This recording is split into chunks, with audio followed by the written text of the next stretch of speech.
What's going on, everybody? Josh Engleman here for Stokastic.com, back again with the NBA DFS contenders on FanDuel for Friday, April 14th.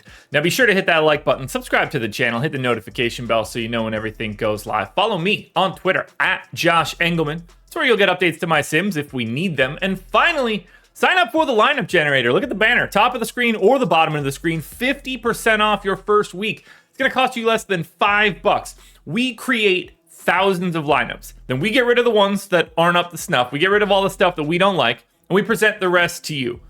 Chalky lineups, balanced lineups, contrarian lineups, lock players, swap players. Export up to 20 via CSV. You really can't find a better tool for this kind of price, so come join us. It'll be fun, I promise. Now, we're going to round out the bottom of my top 10 with Bam Adebayo, Kobe White, Jimmy Butler, Caleb Martin, and Anthony Edwards on the outside looking in.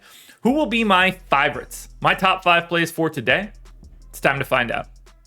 First up at number 5, we're going to OKC. We're going to Jaylin Williams with a Y, the center version. Power forward center eligibility, 5,400, projected for 24.5. The goal's 29. He's in the optimal lineup 42% of the time. We saw him get big minutes in the first play-in game. No reason to suspect that changes barring foul trouble in this one with two real legitimate centers out there in Towns and Gobert. So I gave Jaylin Williams 28 minutes. I think he's live to play 32 if he can handle it. We shall see. Rookie centers in the playoffs or playoff-like atmospheres, not really a great scenario. 8.85 fantasy points per minute, 15% usage, 8 points, 8 boards, 2.5 assists. I don't think he's going to have a massive assist game like he did a couple nights ago. A steal, probably not a block. Little bit of a pace-up spot, though, against Minnesota. I like all of this for Jaylin Williams, but the key piece here, if you're trying to get to him, is the fact that you can put him in at power forward. Staying with Oklahoma City at number 4, we've got Josh Giddey, point guard, shooting guard eligible, 8,400, projected for 44. The goal is 44.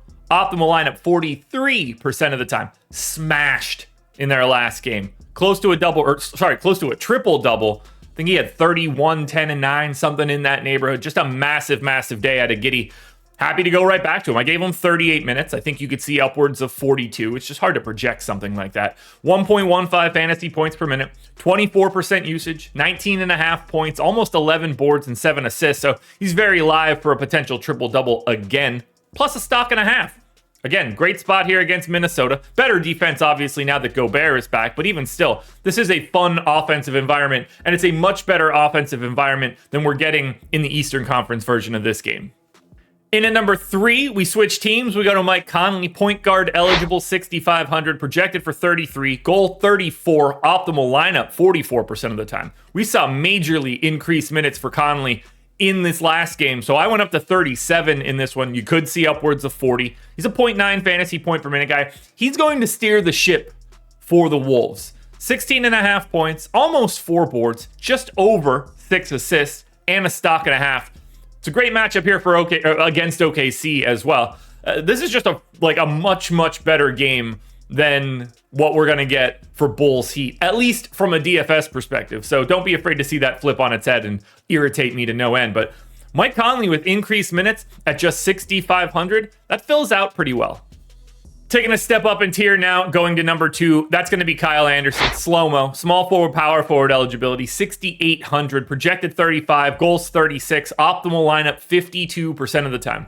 I don't think his minutes are going anywhere. I think Taurean Prince is the guy that sees the biggest drop with Gobert coming back. 38 minutes here for Kyle Anderson. 0.95 fantasy points per minute. 12 points, just shy of 8 boards, just over 5 assists, 2.5 stocks. He touches every statistical category. Generally speaking, if the points are there, you're going to be in good shape. But Oklahoma City, not the best rebounding team in the world. That's what happens when you don't, they don't play for that sort of style. That could be a big thing for Kyle Anderson. That might be an easy way to get to a double-double here. But either way, because of his price tag, because of the amount that he has to play, and the MPE, he looks fantastic. Don't forget to sign up for the NBA lineup generator. Scan the QR code, click the link in the description. 50% off, it's $4.48. The only thing better than that is hitting the like button on this video. And finally, the number 1 contender for today is going to be Jaylin Williams without the Y. Shooting guard, small forward eligible, 6,100, projected 34. The goal's 32.5. He's in the optimal lineup 58% of the time. We're going to see 38 to 40 minutes here. He's obviously been a much better player down the stretch than he was early in the season. He's a 0.9 fantasy point per minute guy. 17% usage, about 16 points, 6 boards, 3.5 assists, a little over 2 stocks.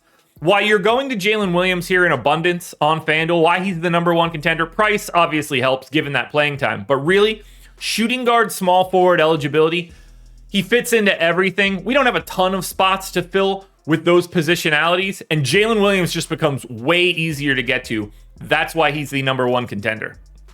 Alrighty, folks, that will do it. Those are my NBA DFS contenders on FanDuel for Friday, April 14th. DraftKings version is around here somewhere, so check it out. Good luck tonight, everybody. Win some money. Back again Monday morning for the playoffs for another edition of the Contenders.